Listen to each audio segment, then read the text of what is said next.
Hier à l'Assemblée, lors d'une question au gouvernement, qui n'était pas vraiment une question d'ailleurs, c'était juste un prétexte pour, encore une fois, en complicité entre Caroline Yadan et Aurore Berger, une accusation grave, la France insoumise serait antisémite. On connaît cette instrumentalisation.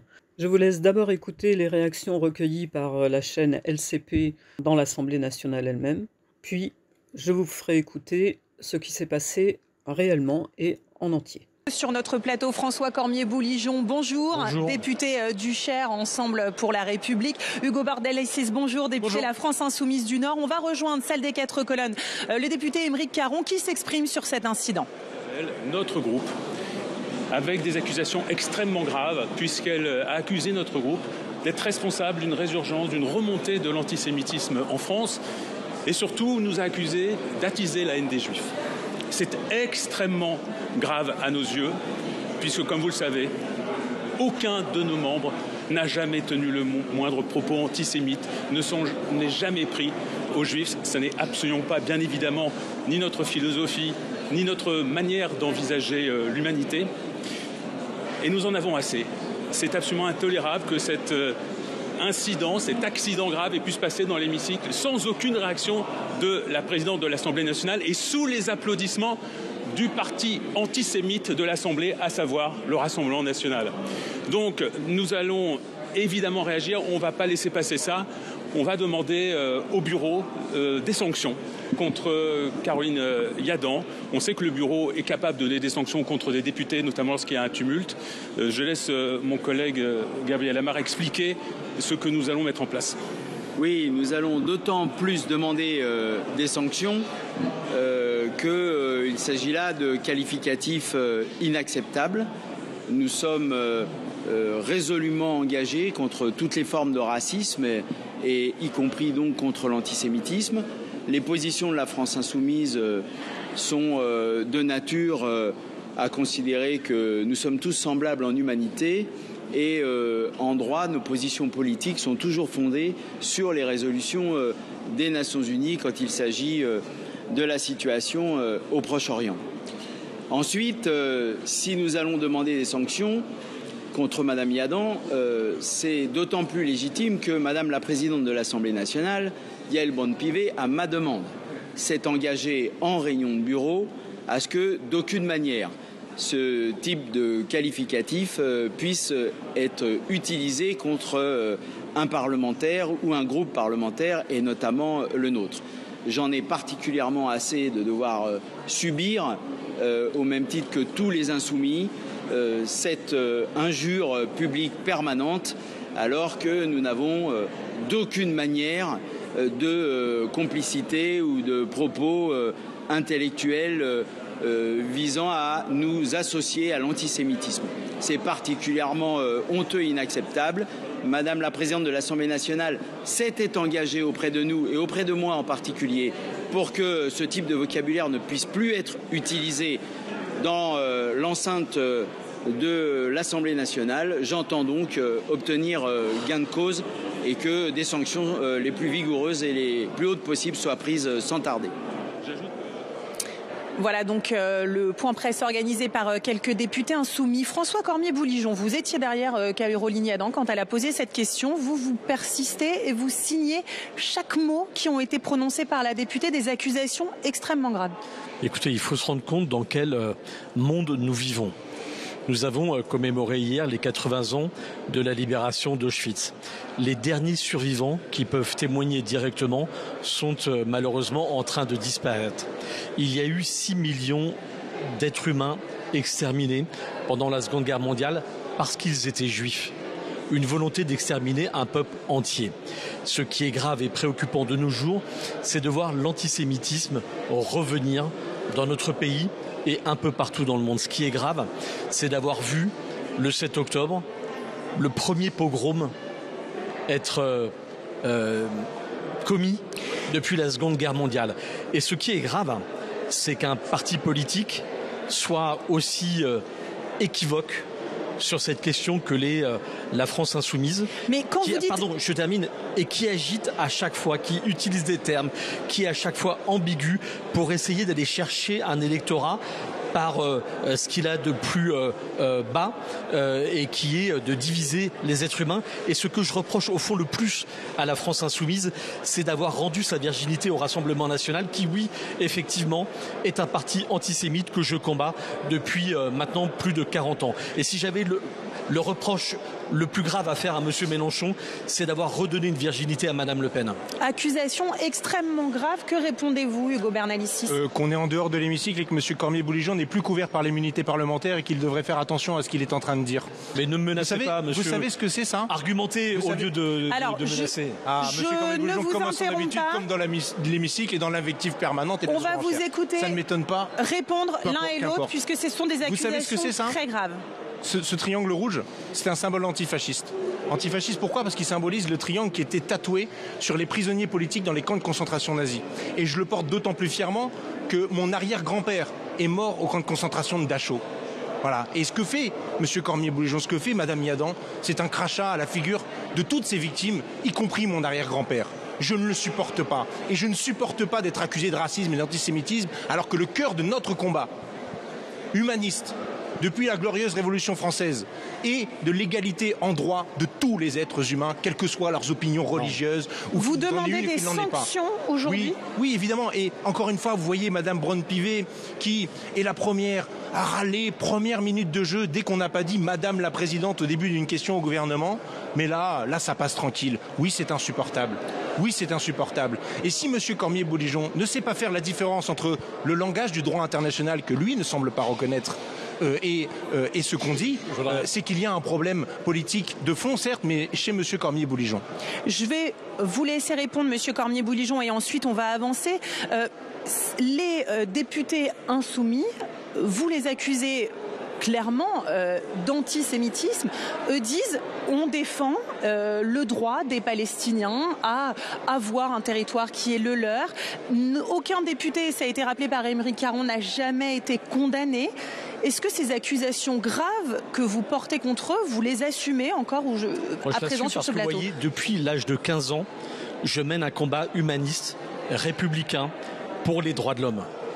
Et je n'ai jamais dévié de ma ligne politique républicaine, contrairement à M. Mélenchon et à vous-même, les Insoumis, qui fracassaient les valeurs de la République à longueur de temps, qui essayaient de diviser les Français, de les monter les uns contre les autres et à agiter des thèmes qui mènent justement à cette remontée de l'antisémitisme de notre pays. Qualifier des terroristes islamistes du Hamas, de résistants, ceux qui ont massacré plus de 1200 juifs, femmes, hommes, Monsieur enfants, Cormier-Bouligeon, et c'est important pour la compréhension de tous, c'est une honte. C'était pas les qualifier de résistants, moi je respecte c'était des questions précises sur qualifier je respecte ceux qui sont morts dans les camps d'extermination. Pas l'impression, et si, monsieur. Et c'est pour ça que je ne dévie pas de ma ligne républicaine, moi. Un mot de réponse, Monsieur Bernalicis, et on va changer de sujet. Je dois dire que c'est le sujet qui, je pense, à l'Assemblée nationale est l'objet de plus de tensions entre les députés. Je vous avoue que c'est pas toujours évident. Je souhaite que chacun ait la parole. Je vous laisse répondre. Le jour où le président Coquerel posait lui-même une question au gouvernement, valorisant le cessez-le-feu comme étant quelque chose de positif, avec le ministre qui lui répond en disant oui, tout à fait. D'ailleurs, nous allons continuer à financer l'UNRWA, qui est l'agence des Nations Unies qui intervient sur place, que M. Cormier-Bouligeon avait accusé d'antisémitisme. Je le rappelle, qui avait accusé d'antisémitisme. À aucun moment parlé des otages. Si, il en a parlé des otages. Si, il en a parlé. Soyons précis. On change de sujet. Je suis sûr que vous aurez encore l'un et l'autre. Insupportable d'instrumentalisation, M. Cormier-Bouligeon. Et vous vous dites républicain humaniste, c'est tout le contraire. Vous faites le jeu de l'extrême droite. Et pas que sur ces textes-là. Et on va y revenir après sur l'immigration, c'est la même chose. Sur délinquance des mineurs, c'est la même chose. Vous êtes le marche-pied de l'extrême droite. Ne m'accusez pas de prendre des propos du Rassemblement national que je combats.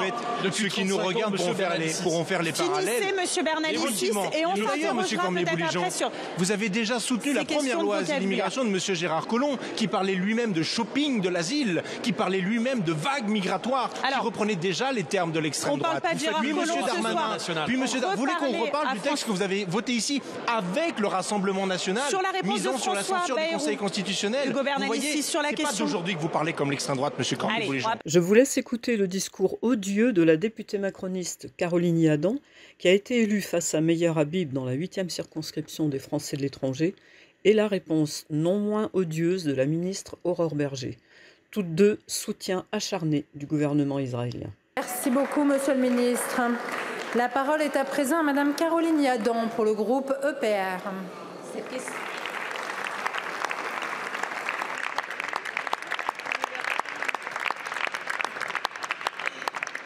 Cette question s'adresse à madame la ministre Aurore Bergé. Ce souvenir de l'histoire, elle a regardé en face pour construire l'avenir.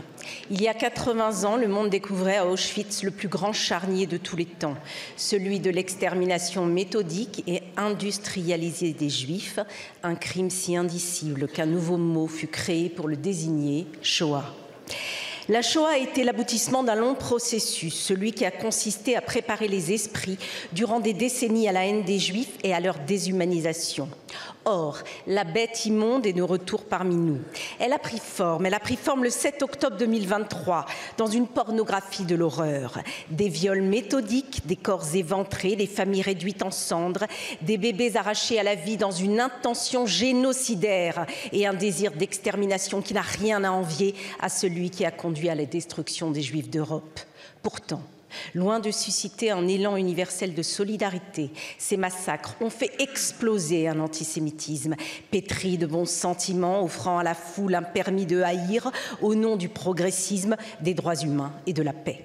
Cette haine des Juifs est exaltée aujourd'hui par un dangereux parti à l'extrême gauche de cet hémicycle qui trouve que l'antisémitisme est résiduel, qui reprend les accusations moyenâgeuses des Juifs empoisonneurs de puits, qui défend les chasseurs de Juifs dans les rues, qui qualifie le Hamas de mouvement de résistance ou comble de l'ignominie les meurtriers palestiniens condamnés à perpétuité d'otages. 90 otages, justement, restent entre les mains du Hamas, dont 2 de nos compatriotes, Ofer Calderon et Ohadia Aloumi, et donc Fir Bibas, petit être arraché à son berceau à 9 mois à peine, plus jeune otage de l'histoire, dont on craint qu'il ne retrouve jamais le monde des vivants. Madame la ministre, il ne sert à rien de commémorer la Shoah si on laisse les mêmes causes produire les mêmes effets. Merci beaucoup. Au-delà... Allez. Merci beaucoup, madame la députée. Votre temps est écoulé. La parole est à...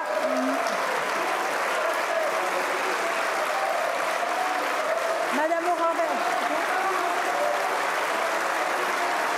La parole est à madame Aurore Bergé, ministre en charge de l'égalité entre les femmes et les hommes et de la lutte contre la discrimination.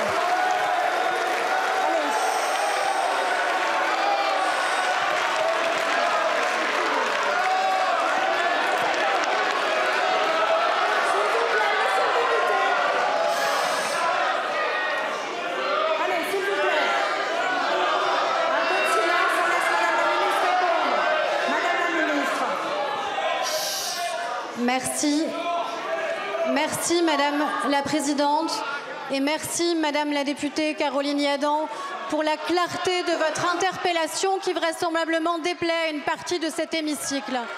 Une partie de l'hémicycle qui heureusement est minoritaire dans notre pays, minoritaire à considérer que l'antisémitisme est résiduel, minoritaire à refuser de voir l'ampleur de ce phénomène qui malheureusement touche trop de nos compatriotes dans notre propre pays. Quand nous entendons cette semaine les témoignages des derniers rescapés de la Shoah, nous les entendons nous dire qu'elles espéraient ne plus jamais avoir à revivre cela. Et que le 7 octobre est une cicatrice, que le 7 octobre est une fracture aussi dans notre société, pour ceux qui ont choisi le camp de l'humanité, pour ceux qui ont su dénoncer des attentats terroristes pour ce qu'ils étaient, pour ceux qui ont su avoir un mouvement d'empathie et de solidarité vis-à-vis de ceux qui ont été touchés par ces attentats, dont 42 compatriotes français qui sont morts dans ces attentats terroristes, et ceux qui ont préféré se complaire pour plaire à une partie sans doute d'un électorat. Il y a la mémoire du passé, Madame la députée, mais il y a surtout les combats du présent. Et dans les combats du présent, il y a cette lutte infatigable que nous devons mener collectivement contre l'antisémitisme.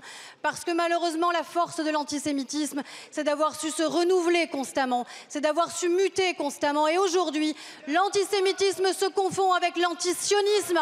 Parce que oui, l'antisionisme n'est pas la critique libre d'un gouvernement, c'est la volonté délibérée de détruire un État démocratique et allié de notre pays. Nous ne transigerons jamais avec ce gouvernement sur l'autorité du Premier ministre, sur la lutte contre l'antisémitisme et sur toutes les manières avec lesquelles il s'est renouvelé. Merci beaucoup, Madame la Ministre. La parole est à présent à Madame. Monsieur Bernalicis. Merci, Monsieur le Président.